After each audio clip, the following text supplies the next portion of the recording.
Sangonomiya Kokomi is the divine priestess of Watatsumi Island and also the general of the resistance. When Kokomi was first introduced in patch 2.2, she was made fun of by many content creators who mentioned that she had no place in the meta and the healing wasn't that impressive. Since then, however, opinions have changed drastically as gamers have found out her purpose in team compositions, and now there are so many worshippers of Kokomi. Kokomi returns once again in this patch 3.8 to have fun with Klee, and is also having her rerun banner right now. That said, I will still not be pulling for Kokomi. Why though? Let me explain in today's video. Please do note that this is solely my own opinion, based on the trial runs I did, as well as some testing on my wife's account as she has Kokomi. If you have her, great, but this is my personal opinion on why I will not be pulling her.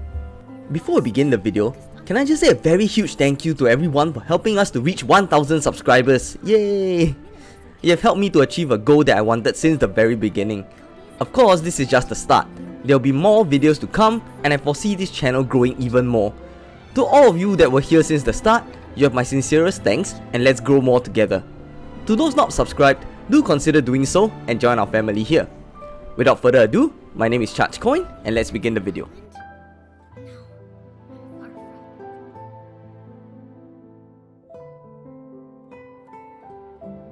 First, let's talk about Kokomi's kit.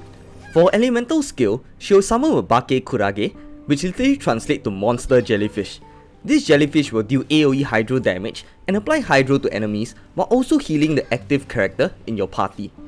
For elemental burst, she will summon the ceremonial garment, dealing hydro damage to opponents. Her normal, charged, and elemental skill increase in damage based on her max HP, and when you use her normal or charged attacks, it will heal all party members.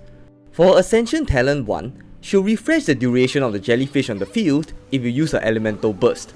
For her passive, Kokomi gains 25% healing bonus but has a negative 100% crit rate, meaning that she cannot crit. Next, let's talk about the good.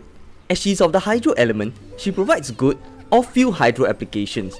Unlike characters such as Xingqiu and Yelan, whose purpose are to apply Hydro and deal damage, Kokomi can heal as well on top of the Hydro application, which makes her especially good for Bloom teams since she can heal off the Bloom damage.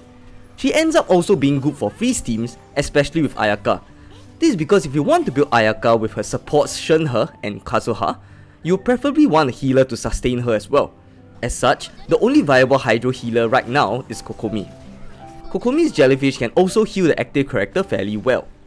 What's more, she's also fairly easy to build, since you mainly focus on giving her HP percentage or elemental mastery artifacts, depending on the type of composition that you're going for. But you do not have to worry about crit, since Kokomi's talent prevents her from critting anyways. That is, unless you're crazy enough to build her with higher than negative crit.